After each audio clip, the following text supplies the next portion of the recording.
Last fall, I built a woodshed behind the shop, and I will put a link to that video. And the idea with this woodshed is that it would use the space behind the shop, and it would be a place to put the stacks of wood slabs that I have around our house. And it's worked really well for that, and I have it fairly full now. The idea for the southernmost bay had always been to enclose that bay and use that space more for smaller pieces of wood. This is going to be about making that last bay of the woodshed. So in the shop, especially by the lathe, I have begun to hoard more and more little pieces of wood.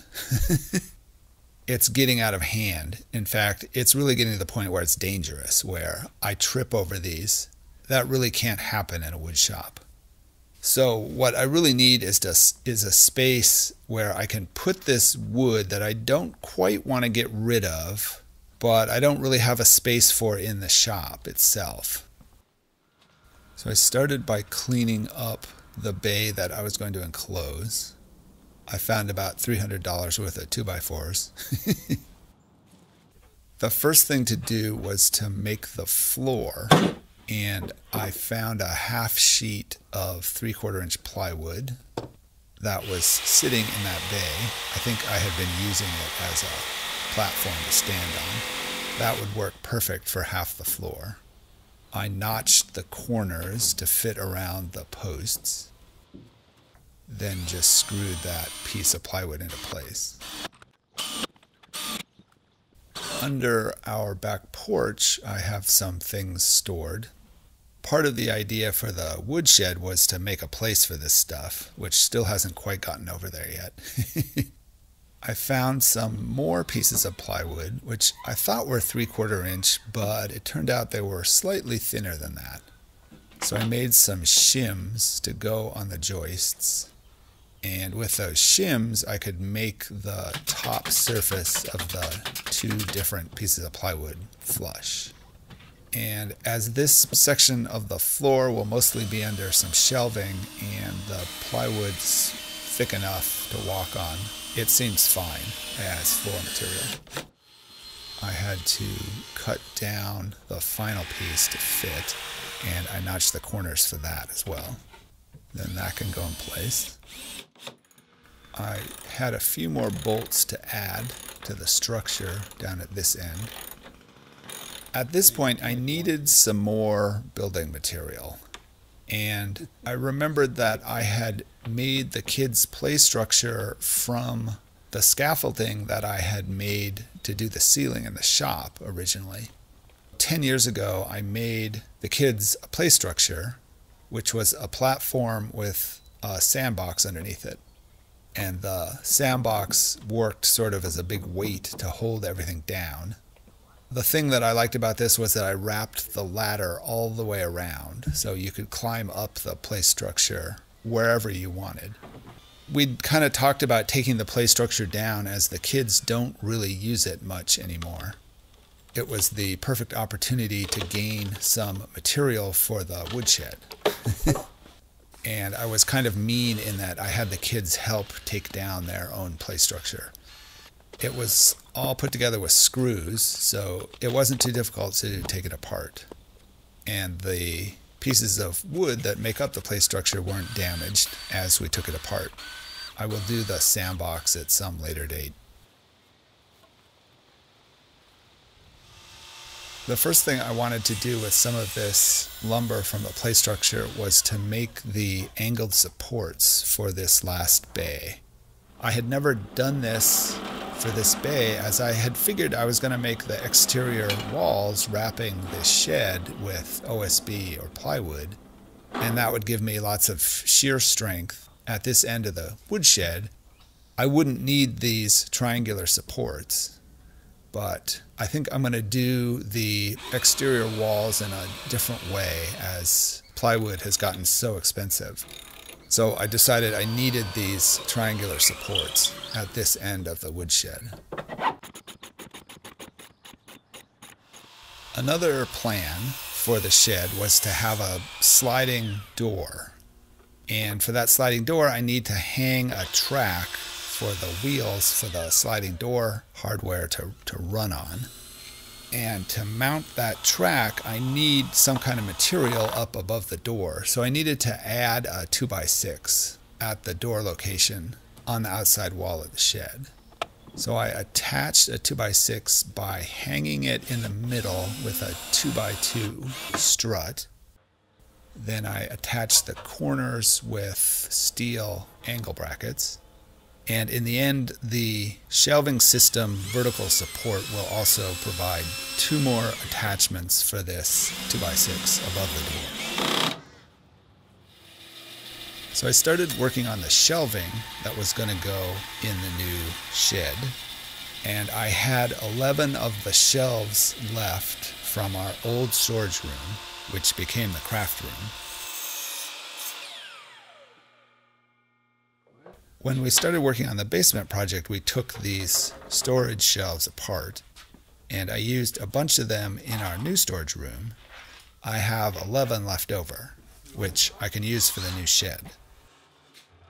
They're 48 inches by 22 inches, which is just slightly longer than the space between the columns. So I had to cut out the corners on 2 sides of the shelves. And this space that I'm cutting out will fit around the columns in the shed. And I came up with a little bit of a process on the table saw to make all of the cuts to cut out these corners, as each side and each cut was a little bit different. So I went back and forth between the 2 table saws and got almost all of the cuts made. I did have to do one small section with the jigsaw. And I did one side of the shed, and then it's flipped around as a mirror image for the other side of the shed. So I had to figure out a whole different process for that. Because the corner's now missing on the shelf, I need a way to attach that to the columns. So I made a little piece of blocking that I can attach at the shelf height to the columns. And this will help in installing the shelves, as I'll have something to put the shelf on. And it'll give me something to attach the shelf to. So the shelves will be attached to the columns on one side and some new supports on the other side. I attached the bottom shelf. In thinking about it, I installed the other shelves and just clamped them in place to make sure everything was aligned and sort of falling where it should before I started to actually screw things together. Then I did the other side, which was basically the same, except the cuts were a mirror image. With the shelves up on each side, I also had 3 shelves to put in the back of the shed. And they were not quite wide enough to fit between the 2 sets of shelves that I had already put in. What I was going to do is attach one side to the existing shelves and make 2 new supports for the other side. So you can see how those go in. I cut dados in the vertical supports, as that would help in installing them as they would fall into the right location. Now it's time to start doing the outer wrapping. So as I had said, I decided not to do a plywood base on the walls. I'm seeing this space as sort of semi-enclosed. It's not really a indoor space. It's more like a space with a rain screen. So it's sort of shelves that won't get quite as wet as being outside. So I decided I could get away with just putting corrugated material on the outside of the shed. One of the few things that I actually bought for this project was the sheet metal siding. The first piece needed 2 notches cut out of it. This is the piece on the side that is next to the rest of the woodshed. So it had to fit down around the beams on the bay that's next to this bay. So I got that side of the sheet metal on, then decided I wanted to make a frame for the door, as it would be nice to have the sheet metal butt into something instead of just being open on the end. So I used some of the pine that I had gotten from my friend's basement last fall. I've been using this wood for a lot of things. It's really nice as I have a lot of it and I don't have to worry about being super fussy with it, because if I screw something up, I have more of it. On the header for the door, I cut a slight angle into the piece of trim. If it gets wet, the water hopefully will shed off of that. I just cut out 3 pieces of this pine and attached it to the door frame. And that sort of made a finished frame. I put a little finish on that material as it is sort of outside. Then I could continue with the sheet metal. So I figured out with the screws that it would be much nicer if I made holes in the sheet metal first before I tried to put the screw through the material. So I found a punch that I had and I would make the holes for each screw. The secondary benefit of this is that I figured out where each screw was going to go, so I didn't have to figure that out while I was putting the piece in place. And it meant that I could have the screws work out and make a nice pattern. I put a screw on every other bump in the sheet metal. So I got the outer wall done, or almost done. And I could start the panels next to the door on the front face of the shed. I decided to stagger the corrugation so I'd get sort of a zigzaggy pattern at the corner. I wasn't going to put a piece of trim or a solid piece at the corner. I can start to work on the door now. So I used some more of the play structure wood. And the idea for the door is to have a 2x6 at the top and bottom and cut dados into that and make sort of lap joints for the 1x2 vertical pieces. So the frame will look a little bit like a prison door. So I cut the dados on the radial arm saw and managed not to cut my fingers off. And I cut a space into the vertical pieces and drill holes for screws. Then I can lay out the door and you can see how that joint's going to work and what the overall pattern for the door is going to be. And I measured to make sure it was square. And I was about to screw everything together and then decided what I really need to do is put the hardware for the sliding door on, as I wanted to set the brackets that hold the pulleys into the surface just a little bit.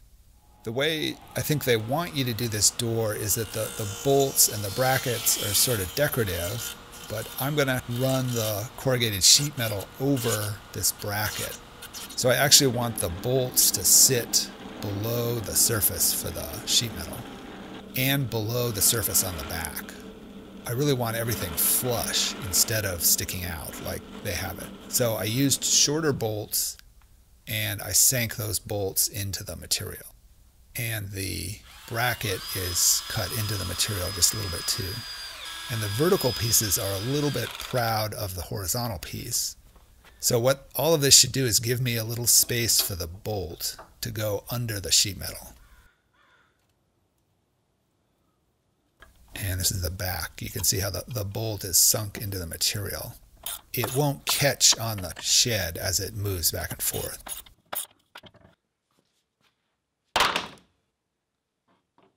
I made a jig for the rail and I drilled holes in that jig that are in the same location as the holes in the rail. Then I can attach that jig to the shed and that will locate where to drill the holes for the bolts for the rail for the sliding door. The bay where there isn't the shed I didn't put the 2x6 up above the door, so I need a bracket that comes down to hold the bolt that holds the rail for the sliding door. Now I'm thinking a better solution might have been to have just put a 2x6 on this bay as well, as then my net and my screen that I put in the other bays would work, because it's not going to work with the way I'm doing it here. My jig worked perfectly. All of the holes were in the right location. I can put the track up, or the rail I guess is what I've been calling it. I have the bolts above the door, so I can put the door in place to make sure it's going to work. I'm hoping that it will move without hitting anything, but be very close to the shed. I need to also put the stops on the rail so the door doesn't fall off. It amazingly seems to be in the right place. So it's just far enough from the shed that it moves, but there isn't much of a space between the door and the shed. I can put the bolts in the brackets over the other bay, and I can put the stops on.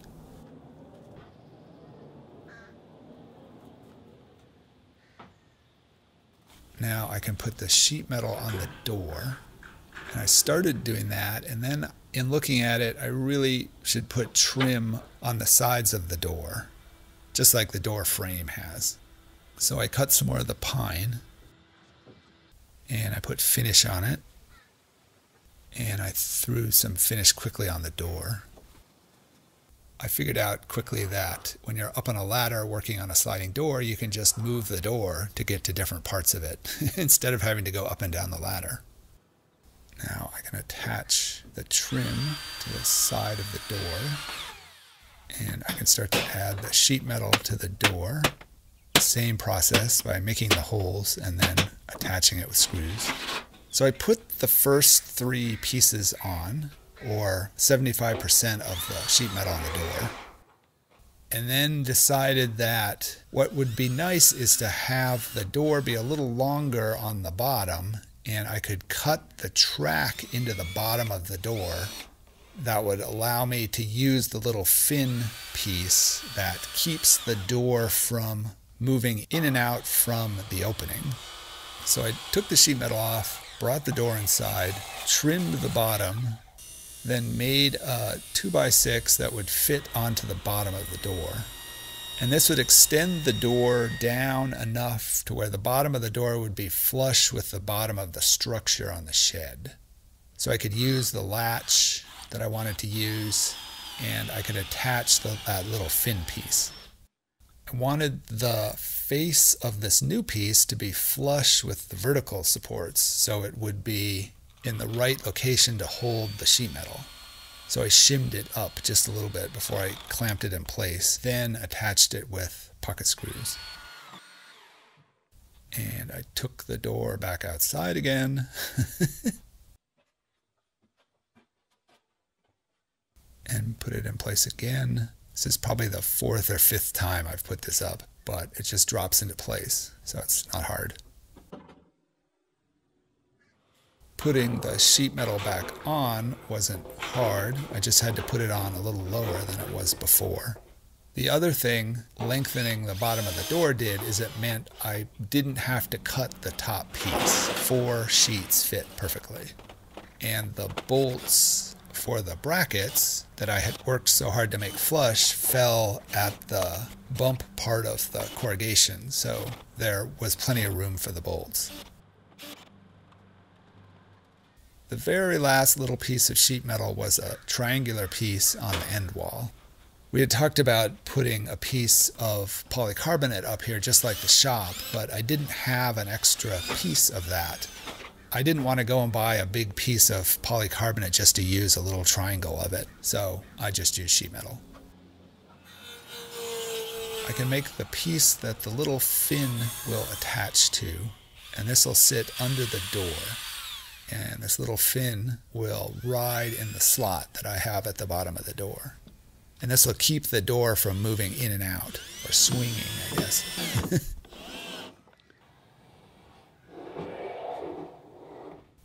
add the rest of the trim.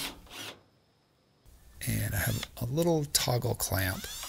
I had thought I was going to put this on the bottom, but it wasn't really going to work, so I added a piece of the trim that I had, and I'll just have it on the side.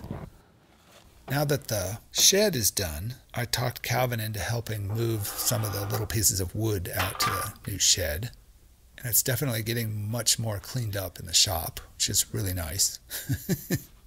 I won't kill myself now, tripping over something.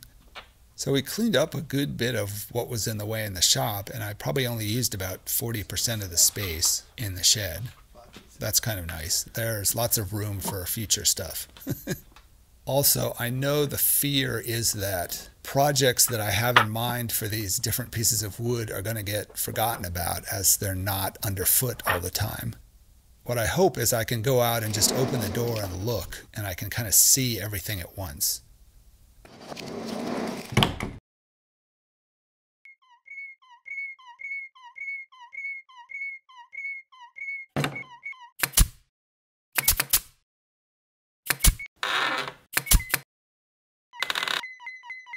Thanks for watching.